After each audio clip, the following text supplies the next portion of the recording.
Welcome to the Scholomance Project Season 2. I am your host, Troy the Devil Man.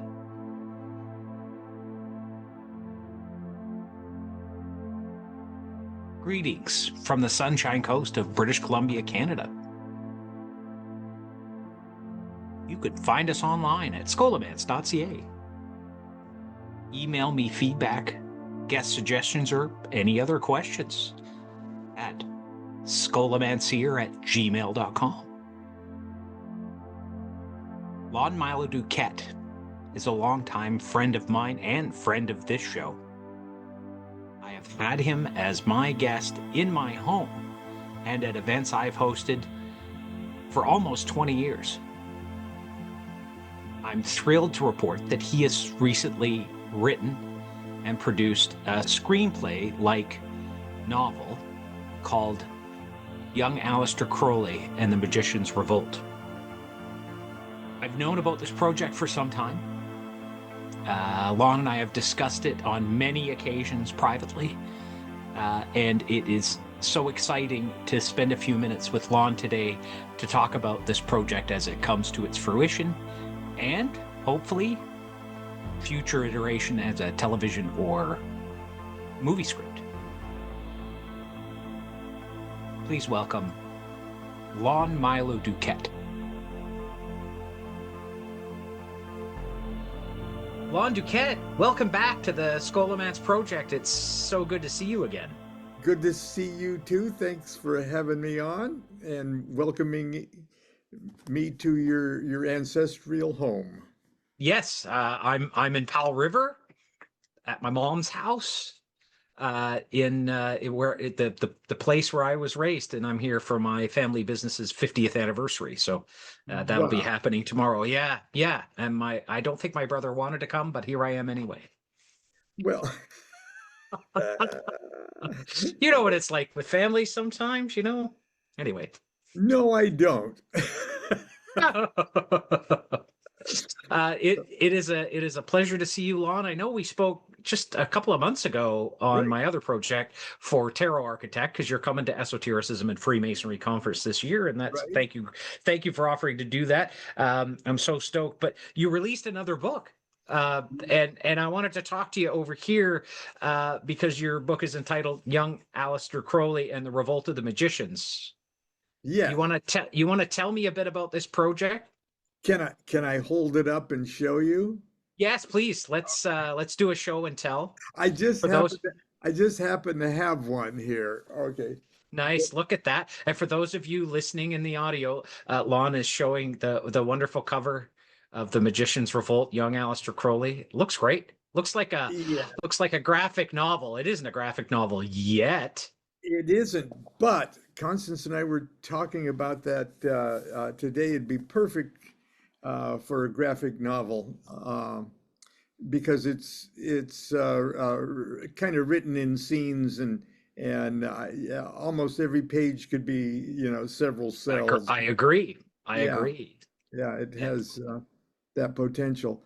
And it came out in early May. So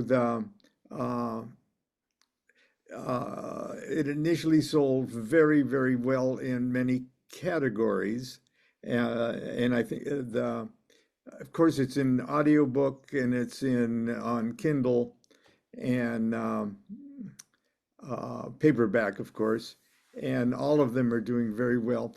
But you mentioned that you've been listening to the audiobook, or? Oh yeah, what a performance of this voice actor. And I was like, oh, what is this going to be like? Because it's not an audiobook, it's like a radio play. It's like a old-fashioned radio play. Yeah. And I was just ecstatic about it. When I sat down to listen to it, I couldn't get up, except to, pee, You take it with you. But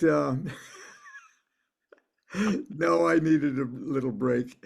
But anyway, I listened to it straight through, and I'm of course I'm not objective, But even so, it's it's kind of our baby, and you put it in somebody else's Oh, theatrical indeed. hand. Yeah. Um, but anyway, it's doing very well, and I'm doing lots of wonderful interviews, and the reviews are fantastic. And you know, uh, there's been Alan Moore has his bumper book thing that Yes. this what's the whole title? Moon. The Serpent's Bumper Book of Lunar Magic, Moon Magic. I don't know. I've got a copy Yeah, sitting on my shelf, and if I were in my old location, I could turn around and pull it off the and shelf. But I'm yeah, not there right now, so it's just absolutely wonderful, and he I says kind things about yours truly in it. yeah, But indeed he does. but I can almost see, of course, I would fantasize, a treatment of this, but it's The not. moon, the Moon and Serpent Bumper Book of Magic. Sorry to interrupt you, brother, but That's the it. Moon and Serpent Bumper Book of Magic. I got my copy from no less than Geraldine at Atlantis Books when I was over there. Oh, that's So perfect. the I love her. pedigree of my copy, brother. I'm just going to interrupt you here before there's some sort of lens flare right above your head. I don't know if you could wiggle your camera or move your light source a tiny bit. How's that? That's better. A little bit from behind, but it just looks like magic now. Oh, that's from the outside. Now Okay. it is. Before it wasn't. Now it is. But that's you're good right where you are. But see, it's just it's the spirit of young Aleister Crowley coming in through your window to give us a I did boost an inter today. I did an interview yesterday with UK Health, which is um, a radio show, but we do it on Zoom. Right? Uh, you know, Yeah, yeah. for and they use Zoom images and stuff for it. It's wonderful, wonderful show. Yeah. And I did it in the living room, 7 a.m. yesterday. And during the interview, the sun came up through the window. Literally, it dawned in the window, so that by the time we were through, there was this huge, huge aura in back of my head. And Archbishop Lon DuQuette. yeah, well, about the book, Get back to here's that. the thing.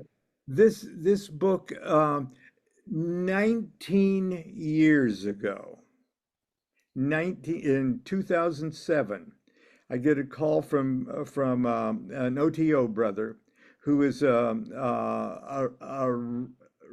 film writer. Okay, Jim Bukowski, and he, he's in the business. Okay, that's his main thing, and he co-produces and writes and things. And he said, if I had a script about Aleister Crowley, I think I've got the connections to to sell it as a feature film.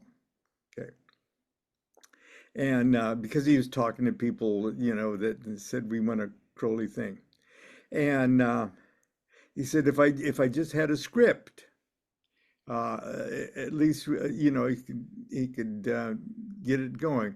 And I told him that I'm not a screenwriter, and actually I'm not a big you auto or a biographer of Crowley. The Richard Kaczynski and others are the scholarly biographers. I'm just a simple country metaphysician, and um, so I told him, I'll put you in touch with some people that really know. And he said, no, I don't want a biography. I don't. I want a fantasy. I want a fantasy about Crowley. So we could sell it to a bigger market. And I started to think. Um, I was tempted at the time. I told him no, I couldn't do it because I don't do that stuff. And but I started to think, you know how popular Indiana Jones is. You know, well, 3 or 4 movies came out Five, of five Indiana. movies, 5 movies. five movies, and a very And, successful Lucasfilm and Spielberg property, I guess. right. Like I can't remember. And I thought, what if all of a sudden we would discover that there really was an Indiana Jones? Okay. And his adventures, his real adventures, were, uh, in a sense, far more weird and far more exciting in the real life. Okay. And that what if we would find that out? Wouldn't we just be thrilled? Wouldn't we want to know everything we about the real Indiana Jones? You know, and I thought, wow, what if we could, paint a fantasy Aleister Crowley that's close enough to his real adventures and stuff, um, to entertain, to be an entertaining thing. Um, wouldn't that be cool? They've just opened up but close enough to the truth and use the same characters that were in Crowley's life, which were the superstars of the day. Yep. It's got all the elements for a very interesting story, fun story, and so I like the idea. And but Jim talked me into it, and uh, said he bought me the Final Draft computer program that you can learn it in about 15 minutes, and all you have to do is think and type your thoughts, okay, and it puts it in screenplay format, and it's very intuitive, very it's a wonderful program. And so took that Final Draft program, and I decided to pick the years of young Aleister Crowley, not the B666, not the big Right. Magus of the Aeon or anything else, Right. but when he was almost still a kid, when he joined the Golden Dawn. And in history, Crowley's joining the Golden Dawn was the catalyst that completely Right. that completely destroyed the Golden Dawn. And there were real life wizard fights, battles between magicians and curses and all sorts of things. And I said that would be a good time to do it. So we knocked off the screenplay in almost record time, and uh, Patricia Baker, who optioned my book, My Life with the Spirits, for a movie. Of course, nothing has come from that, but Yet. yeah, Nothing's come from it yet. yeah. Um, but Patricia Baker took on the project, and almost immediately, I mean, within weeks, she got a film company to option it for a feature film. And not only, and then I was in London, and I visited with Snoo Wilson, the playwright Snoo Wilson, who wrote kind of a Crowley fantasy too, called I Crowley. And uh, he was friends with Alan Rickman, and uh, he said Alan Rickman has always wanted to play Crowley, and so that my trip to London there ended up with Alan Rickman signing a letter of intent to play Crowley, especially if Snoo was in. So it looked like it was going to happen. Okay, this is now 18 years ago, and we were just ecstatic, just absolutely ecstatic. And then uh, months passed, nothing happened. This and that happened, nothing happened. Eventually, it was dead in the water, totally dead in the water. So everybody went on with their lives. I wrote a couple books, and Jim went on to other uh, film projects. And about 3 years later, he calls back and says, "There's a Canadian film company that wants to do it, and they're part of what was then called the UK Film Council, which gave matching funds to projects that are completely 100% um, UK citizens." Okay, um, and so they wanted it, and they were interested and wanted to do it. But the catch was uh, that even the screenwriters had to be UK citizens. But they wanted the project so bad, or they said that they said if it was a book, we the book could be written by anybody from any country, and we would hire a screenwriter just to say they wrote the screenplay, and we would give the authors of the book the points that screenwriters would have gotten. We'll just do a screenwriter work for hire, and we'll pay you guys as the book author. And so Jim said, all you have to do is turn our screenplay into a book. And I got to get on with my life, you know. Uh, but he talked me into it because it looked like it was going to be such a good thing. And so I converted it into the first version of this book, just so we could self-publish it to get the ISBN number, you know, Right. in the Library of Congress. Okay. So it's officially legally published. And then we gave them the book, sent them the book. I got one around here someplace. So it started as a screenplay and then back into a book so that they could convert it to a screenplay, and then you're going to make it into a book again. There you go. Um, Don't let me slow your roll. You tell the story. It's your story. This is oh, fascinating well, because you know how many times you and I have already talked yeah, about this I know. quietly. Just you and No, me, just as brothers. You've been like, "Oh yeah, I'm working on this," and then you're like, "Well, that didn't work out, but I'm back working on it again." And you were always cagey about the content. I always thought it was going to be based maybe on the Accidental Christ, yeah, the other novel you wrote. But right. again, it was just like, well, I'm happy for you, brother, but you know how hard it is to make a movie.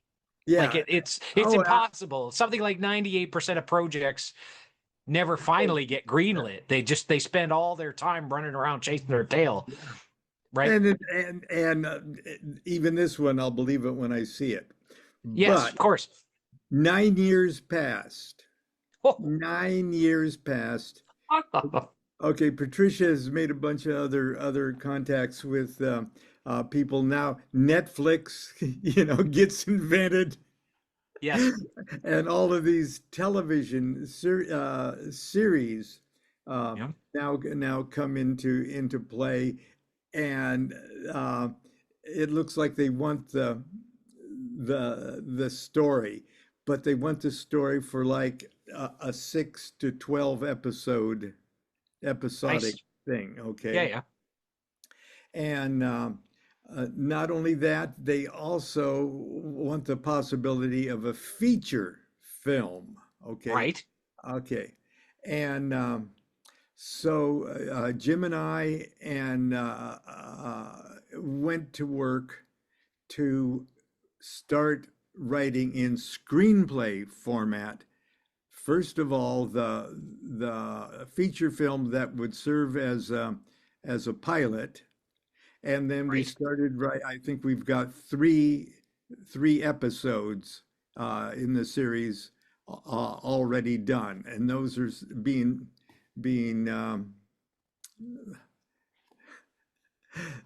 Those are being looked at with interest right now. So much so that uh, my main publisher, Weiser Books, uh, said, "This is exciting. Okay, uh, if you could now expand it, beef it up, beef up the original book to include all of the elements of what you've come up with in the last 15 years." You know, to do it, we'll publish the book, okay? Because and Weiser doesn't do fiction, okay? Just Right. Yeah, yeah. Yep. Weiser doesn't do fiction. This is the first one they've ever done. And well, Dion Fortune and stuff, they'll do Dion Fortune kind of things.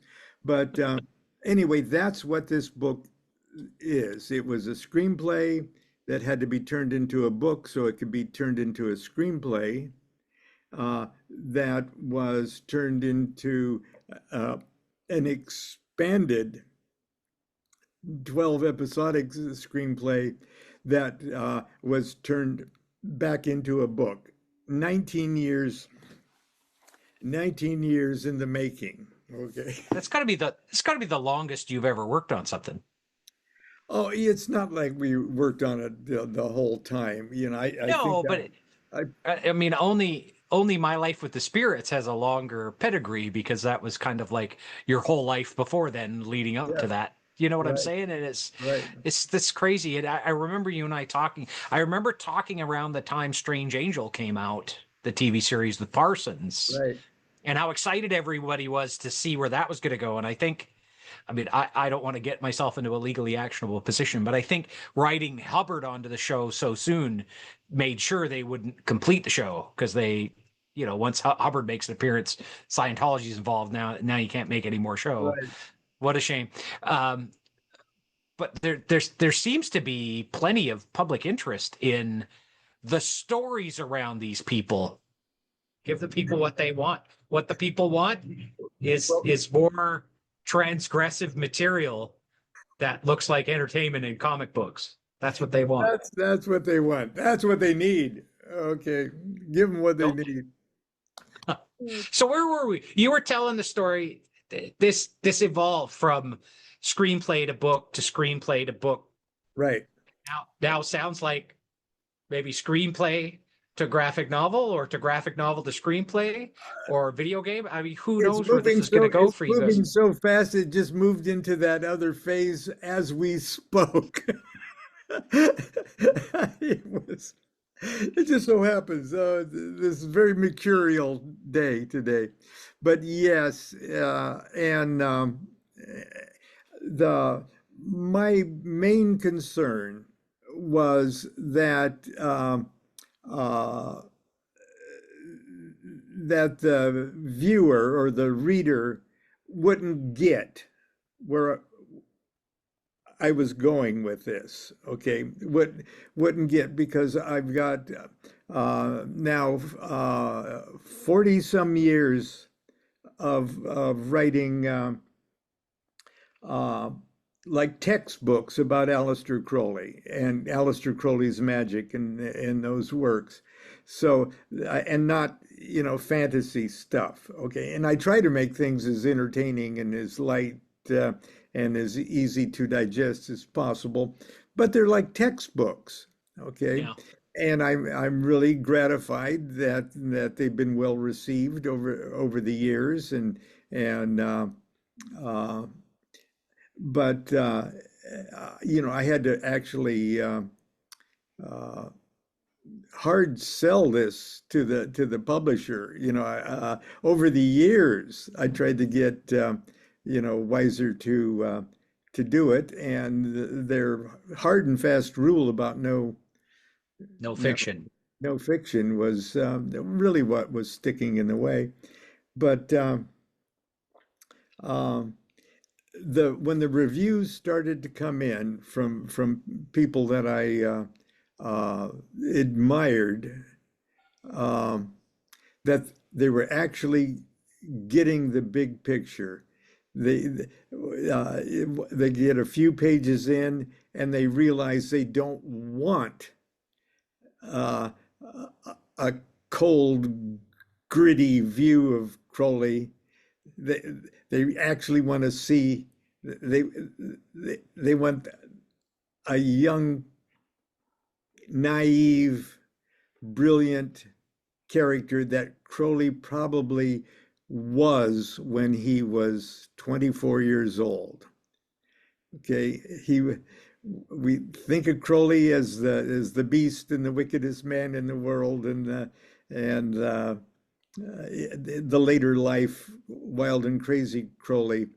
But when he joined the Golden Dawn, he was pretty much a wide-eyed, naive, young man. Okay, uh, but he was still Crowley. Okay, he was still you know, outrageous and uninhibited and Indeed. yeah. And so what an interesting phase of Crowley's life to put him in. And then all the other characters, some of the events are just pretty much as they unfolded, as far as anybody could see, and some of them I just pulled out of my head, and certain characters, I I just invented, you know, certain characters. But I had to do it to put it in the context of this complex spiritual um, epic that was taking place in Crowley's environment at the time. Big, serious stuff, but I couldn't present it as big, serious stuff. I almost had to present it from you know, Crowley's eyes. And I put the whole narrative uh, as if it was being dictated after Crowley's death for a screenplay.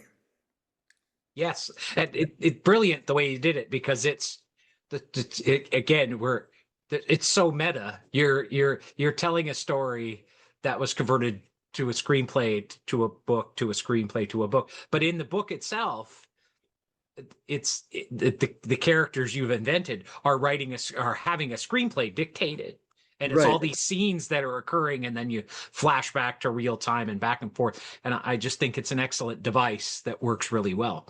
Uh, do you want to talk a little bit about um, some of that, because there's a magic in that too, in that you're using the theater of the mind now, and I get that the idea was to have somebody actually put this into a theater, but you're Right. in the writing now, you're using the theater of the mind to put people in certain positions. Sometimes they're seeing from a character's perspective, sometimes they're seeing as Crowley, sometimes at Crowley's previous lives. I don't want to tip my hand too Right. much, but to tell the story. But you want to talk about, like, how did you come up with that, or did this just naturally occur in the storytelling? Well, the complexity of screenplay to novel, more or less said this is the way it's going to have to be. If I'm, this is how you take the next step. But do you remember the Rob Reiner film, Princess Bride? Of course, yes, yes, One, yes, yes. one of the best It's movies of brilliant. all time. Princess Bride is classic, a classic fantasy story. Because modern day uh, grandpa comes into a sick child's room. He has the he's home from school with measles or something, and uh, the grandpa reads the reluctant child a book that he read when he was a kid. And so he starts to read the story, and it goes back and forth every once in a while. And the kids say, "They're not going to be kissing in this, is there?" You know, and things like that. And so the setup for this book is Crowley's dead, and it kind of opens up as Crowley's funeral. Yeah. And one of the attendees of the funeral is a screenwriter who is also a member of the Hollywood O.T.O, a screenwriter who is um, also a young magician from Los Angeles, uh, which Agape Lodge and Yeah. it's conceivable. Okay. Yeah. Yeah. Yeah.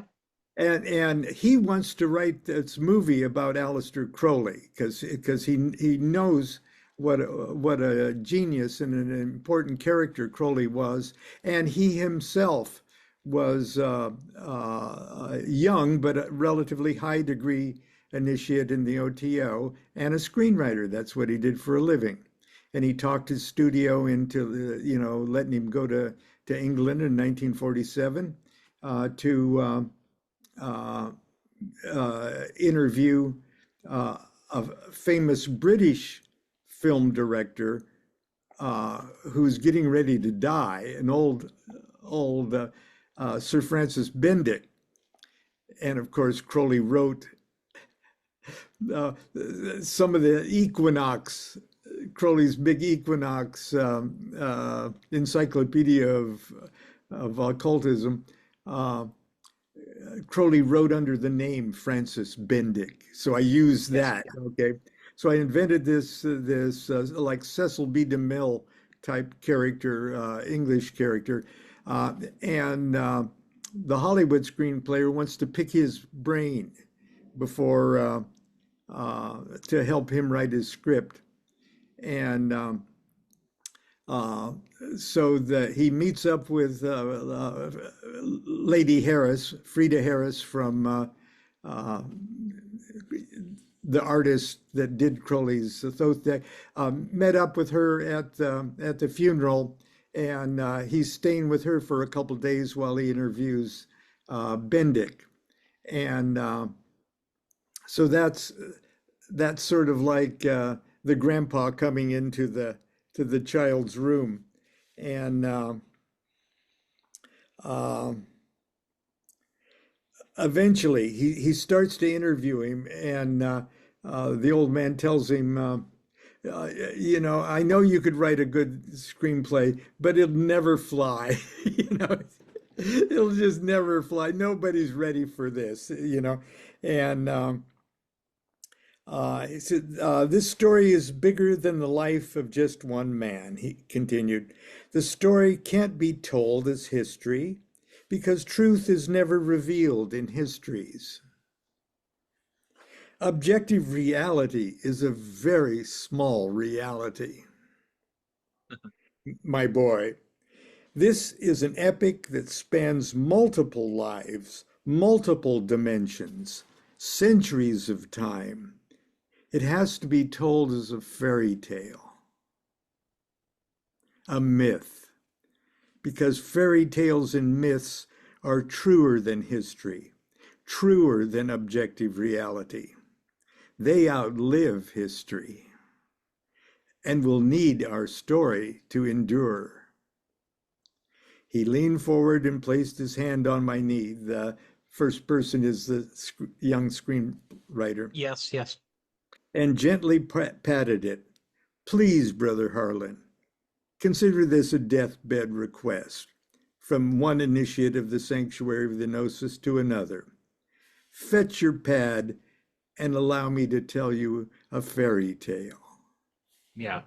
And then the dictation begins. So, And in the I hope I'm not revealing too much. We could always edit this. In the telling of the story, we travel back and forth along Crowley's his own self-claimed lives. Really, you kind of go back, and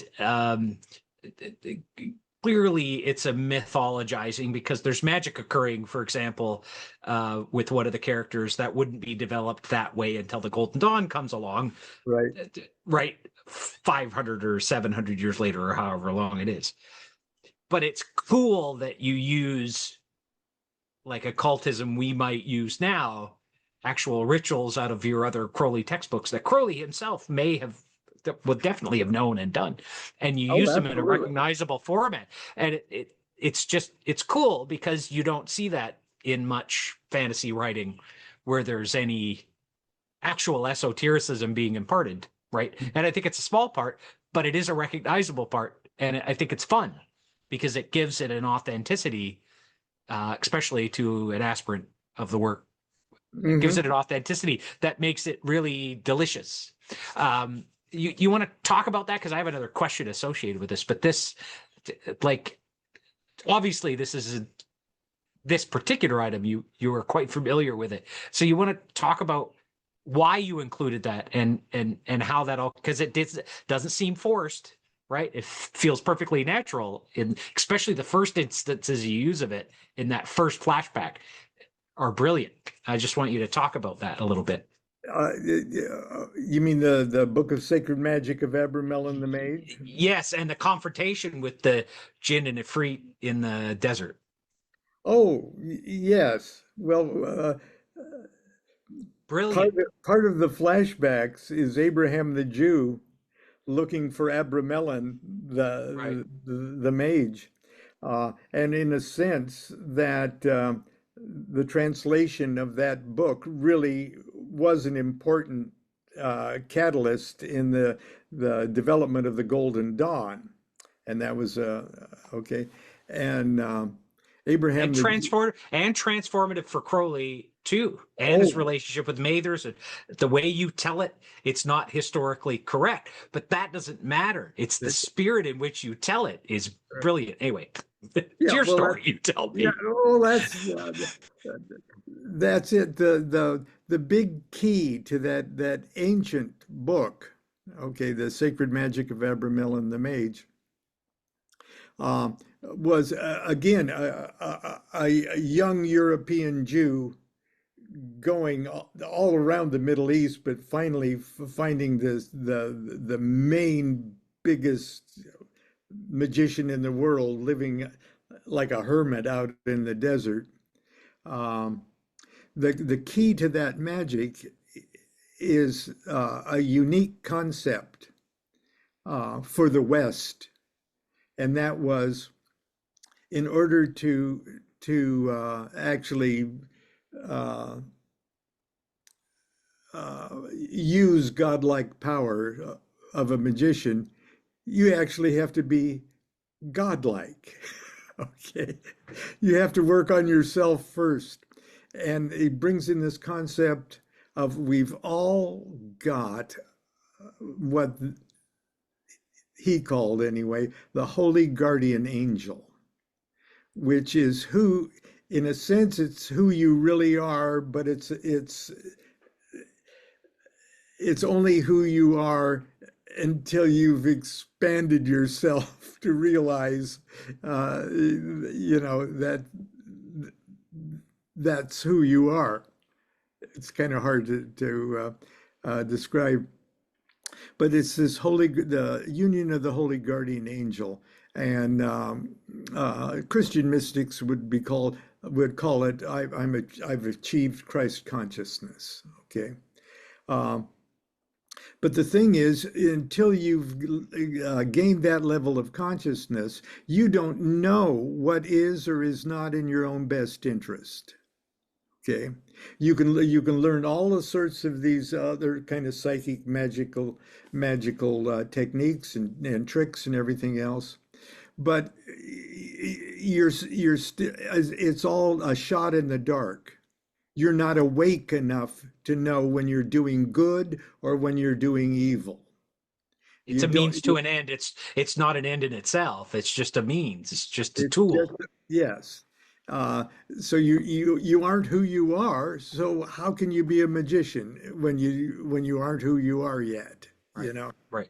And so that was so very important, not only in Crowley's life, but into everybody's life, whether you think you're a magician or not. Okay, that's we're all we all have that machinery in us that we just haven't activated yet, kind of thing. And so I thought that was very important.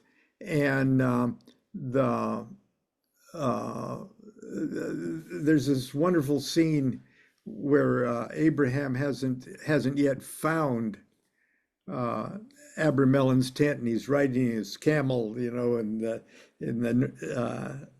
Egyptian Sahara, and he's confronted by four demons, and he tries his best, okay, to with the magic that he already knows to combat these demons, and they more or less kind of make a fool of him, you know. Right. But they don't eat him or anything else, and uh, he resists them and repels them enough for them to eventually transform kind of into angels, and they in turn escort him to Abramelin, uh, Right. the old man and stuff. And Abramelin, uh, once he's there, uh, more or less says, I can't teach you this magic, sorry, kid, I can't teach it to you. And he's all confused and everything else. He said, someone else is going to have to teach it to you, and you haven't met them yet. And he said, well, who is that? You're supposed to be the big guy. And he says, the person you haven't met is you. Okay. And that sort of begins. And he says, and you're not awake yet. Okay. Right. And uh, uh, and Abraham the Jew finally says, well, if you can't teach me the magic, teach me to wake up. And then Abramelin says, okay, we begin. But that is a scene, and it's connected to Crowley in such a way. I don't want to give away too much, but we never come out and actually say that that's Crowley in a previous incarnation, because even that would sort of limit the scope of the magic that I'm trying to involve us in. But you could say that on a kind of superficial level. And in a sense, that book and that great magical secret that requires self-realization to get the secret, sort of is the theme that runs through the whole thing. Another one of my favorite movies of all time is Tarantino's Pulp Fiction. Indeed. Great film. And And plays with timeline, right? It doesn't happen in order. Doesn't happen in order. Not only that, but if you recall the scene where the hitmen go to this apartment, they end up shooting up the whole apartment, Yes. But what they went there for was a briefcase. Yeah, the MacGuffin, famous. Yes. And they open up the briefcase just once, and they open it up, and you can't see what's inside. You can only see their faces. And they open up the briefcase, and light comes up in their face. A warm, soothing light illuminates their face. And Travolta says something like, Are we good? Are we good? Are we good? And I think Samuel L. Jackson says to Travolta, "Are we good?" And it's shining in Travolta's face. But I know the scene you're talking about. Yeah, are we good? He says, yeah, we good. Yeah, he takes a minute. He takes a beat. Are we good? That's the Holy Grail. Okay. It's freaking, that's the Holy Grail. And these guys, they're villains and they're hitmen and everything else, but they're human, just in the same way as the Knights of the Holy Grail are human. They get themselves, killed and hung up, and crows peck their eyes and everything else. But the quest is still uh, there, and the Holy Grail is still the Holy Grail, and they still were noble knights. And so I tried to achieve that dimension with Crowley's story, because that more or less is the dimension of Crowley's story, fictitious or otherwise. Isn't that remarkable? I just love Tarantino, and it ultimately it doesn't matter what was in the briefcase. No, Just to no, know that it's something desirable enough to Marcellus or everybody around him that precious they enough. were willing to die or kill Yeah, for it. yeah, And I think I don't think it's too small a thing to put too fine a point on it. But I think Crowley felt maybe the same way about his search for self-knowledge. And at this time that you're telling in the book, he might have been an arrogant and venal man at the time, and maybe a bit of a hedonist, as well, a bit of an indulgent person. But he was a man of his time, yeah, but he still would have given anything, right? And you see that. I think the way you play with his character, so arrogant, and then Alan Bennett comes along and he's immediately um, deferential in the face of his superior, his obvious superior. I just think it's really great the way you tell the story. Crowley feels like Crowley should feel, not how his students might have felt about him or what right, other people thought about him, but what we know about the man now after so much has been written right. and so much has been revealed about him since, that those of us who take his work seriously kind of know. Yeah. I want to ask you, I remember one time when we were talking about your music projects, and it's one thing to tell the truth about what Crowley was up to and how to access his spiritual interest and this sort of thing. But we were having this conversation, and it reminds me of this quote I'm always using: culture eats strategy for breakfast, right? That artwork will always be superior culturally to textbook, to whatever the facts might be. Artwork inspires us in a way that the telling of a historical facts or the details of what a mystic might be driving at. This is why poetry is superior. Less Right. words, more feeling, Yeah. right? Do you want to talk some, because you're not a young man anymore? What? How many more of these have you got, right? So what is your hope for something for, I think this is brilliant high art, and if you want me to edit this I will, but what is your hope for something like this? Like, do you want this to really get some reach and reach people that wouldn't normally give a shit about the stuff that you and I are passionate about? Yeah. Can you talk a bit about that? Well, yeah.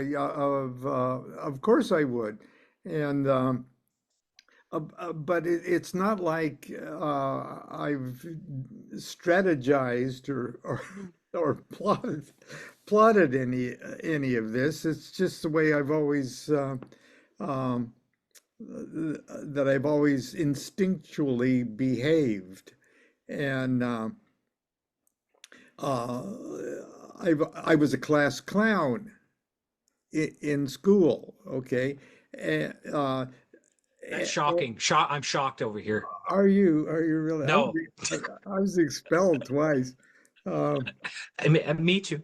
Yeah. and so. But the reason was that it wasn't that I wasn't, happy with what I was being taught or the information and everything else, but I could only, uh, uh, in a sense, I wanted to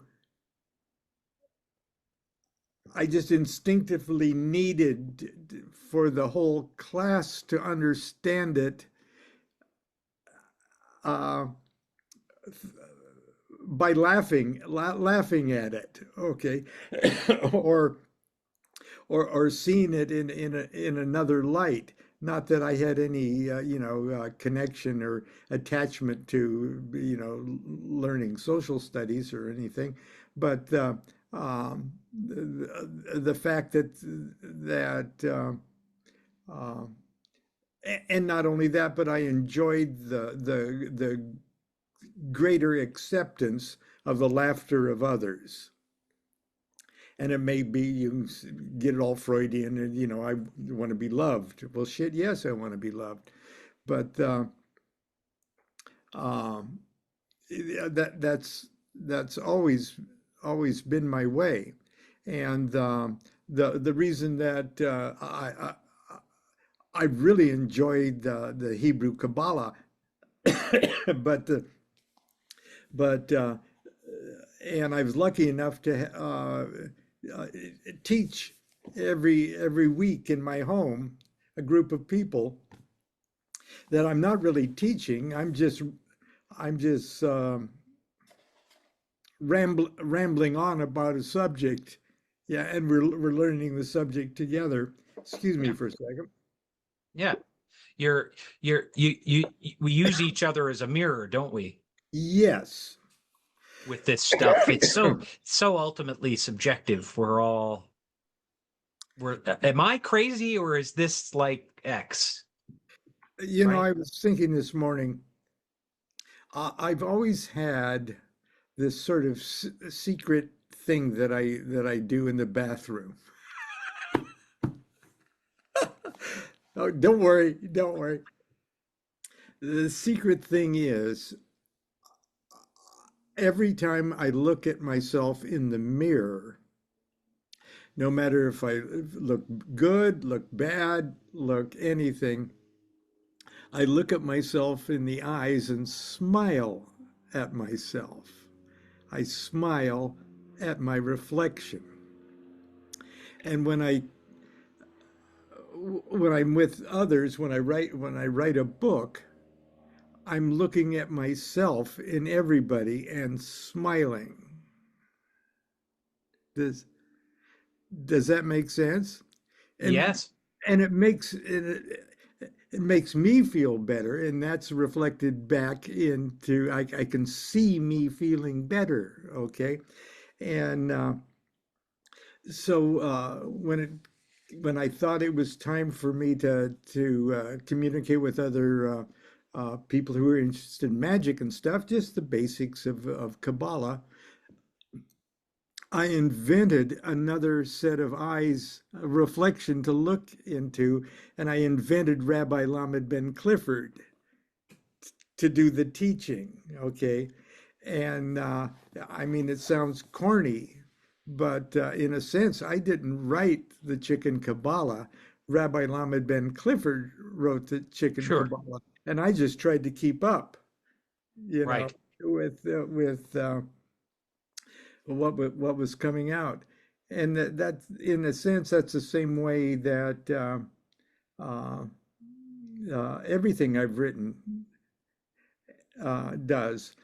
Every one of the characters in this book, every one of the characters wrote themselves into it. Okay, I only had to set up the situation, establish their character with whatever I need to, and that was very sparing. Sometimes only one or two words to communicate and set up their character, and then I let them go. Okay. Yep. That whole thing I read about what Bendick told uh, Harlan there in the beginning about the fairy tale and all of that. That completely came out of Bendick's mouth. Right. Yeah, and that is so pleasurable. I can see where fiction writers uh, uh, that doing it is addictive. I can Sure. just see it because it is so pleasurable and so satisfying. And when you got three or four characters in a room, the conversation just writes themselves. Okay, and so anyway, this has been a transformative experience for me, and it only took 19 years on the runway. You know, it what you were just talking about, I am not a fan of Stephen King, but I've read enough of his work and I've read all of The Dark Tower, and what you were just talking about reminds me of how he puts the role of the storyteller in the final book when he sort of winds everything up. And in that series of books, he ties together every other book and story he's ever told in his own universe. And it ties that all back to, um, is this the observer or is this the observed? Who am I? Right, Ultimately, when you look in the mirror and smile at yourself, right? right. It's that as a device is used in lots of other movies and stories too. In the Devil's Advocate, it's used quite well as well. But I think as a magician and as an aspiring person to the great work, you could do worse than to use King's example Yeah. from the Dark Tower. I mean, it's a tough 3,000-page slog to get there. But as I've explained to people, look, you could do worse than just picking up the last book, reading the last few chapters, because you get the point. And they hate it when people skip to the end. But if you don't have a year of your life to devote to reading all of it, I don't know if you've read all of it, and all the ancillary everything. One of my favorite books of his was Eyes of the Dragon, and I love how he incorporates the same villain in that book as it is in the Dark Tower. Anyway, I just it's wonderful to hear you speak in such ways, because I think your body of work speaks for itself, and this is an excellent way to interpret a group of characters, a group of people that you didn't know personally, but surely we've met lots of people who behave this way, Yeah. haven't we, brother? the Yeah. the extreme ends of the human experience are expressed in our occult underground. Is Yeah. is that not true? Yes. Uh, Aren't we lucky to have such oh, indeed. colorful characters? Um, Yeah. yeah, and I don't want to go on too much about it because I'm going to sound just wax too far. But that the use of your pen name use, like throughout, and like little nods and winks here and there. I don't know if I'm getting them all. It makes me want to go back, and I'm like, how many verses here do I have to write forward and backward and forward uh, to for the next Shem Forish, you know, that and it also, I mean, we warned also not to mythologize these people too much, because look at the harm done by mythologizing 2,000 years ago, and aren't we Right. still unwinding some of that bullshit? You know, Yeah, that's what we're working. These characters in our minds have become caricatures. Okay, they've already become mythological, unreal sure, characters. sure. And in a sense, it's a story of these caricatures.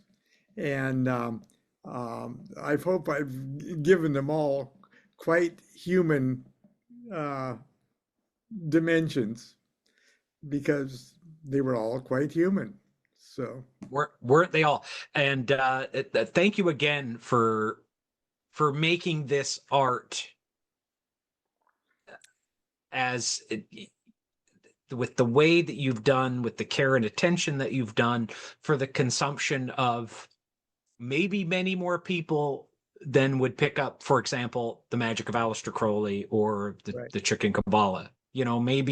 maybe you will be blessed to know that you've reached beyond your immediate grasp. How's that? Yeah, yeah, that would be nice for sure. But it'll be what it'll be. It's funny. I tell people I really don't have any goals. At least none that I can give an inner voice to. It's not that I'm divinely Buddhisty unattached, because but I really don't have any goals. A And master plan? I don't have a master plan. The plan that unfolds on its own has been interesting enough. I I almost don't want to get in the way, you know, by trying to unduly direct it one way or another.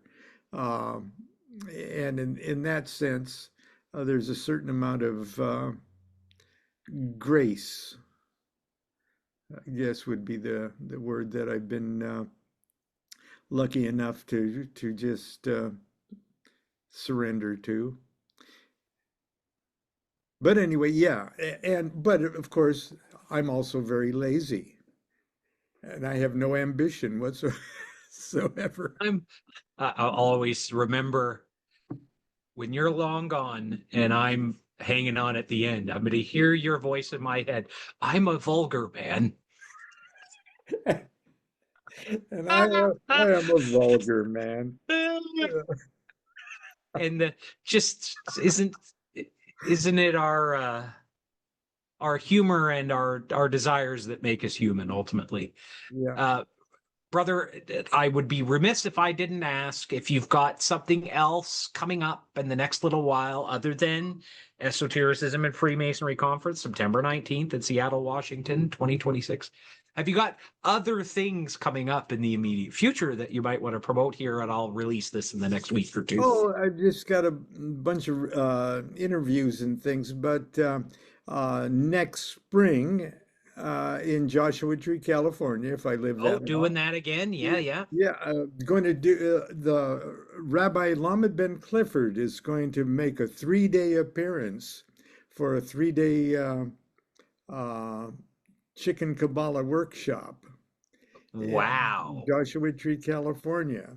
Uh, uh, we're not sure he's alive, but there's reports that he's been seen, and he said he was willing to make an appearance, and whether or not that well, he's going to be doing it. So check in with the good people at Magical Retreats. I'm on it. Yeah, they organize the Joshua Tree things, and they also have a castle in southern France that they do things on. But it's so hot in France at the moment. I hope they're all okay. So, Wow. Would the price include unlimited onion bagels? we'll see. We'll see. There may be tongue sandwiches. Oh, I like that. I will often tell people that the one time I was in the same place as the authentic Lamed Ben Clifford, he told me that everything bagels is bullshit. It's just an excuse for people who want to eat onion bagels without the fear of bad breath. That is absolutely true. And It's that the only thing you can taste in an everything bagel. Can you really taste the sesame seeds? You know they're there, but all you can no. taste is onion Ah, and cream cheese. ah, it's Exactly. yeah. So it is. I The don't worry about it. it's ruach onion. So This has been an absolute blast. I'm glad we took the time out today, and I'm going to do everything in my power to put this out sooner than later. Just so it exceeds all the other interviews that we've done and every other interview you've done. This will be yeah, the tippity top. This is the new Kether to aspire to. yes, it is. We'll see Well, you in Ainsworth. Okay. yes. The limitless light. Brother, this was a blast. Thank you for taking the time, and please give my regards to Constance. I shall. I shall. Bye-bye. Thanks for listening today. When you become a Patreon, your monthly contribution helps offset our production and streaming costs. The various levels of support include access to many of our extended interviews and invites to our live events, including the next Ask the Occultist Q&A. Esotericism and Freemasonry Conference 2026 is September 19th in Seattle, Washington. Keynote will be Lon Milo DuQuette, author of The Tarot Architect. Ike Baker, Dago Rodriguez, Joseph Wages, and Doug Russell have also been confirmed. Tickets are available at esotericmasonry.com. The Scholomance Project is hosted by Troy the Devilman. A special thanks to Equinox for our opening and closing music. Scholomance. Aspire, explore, inspire.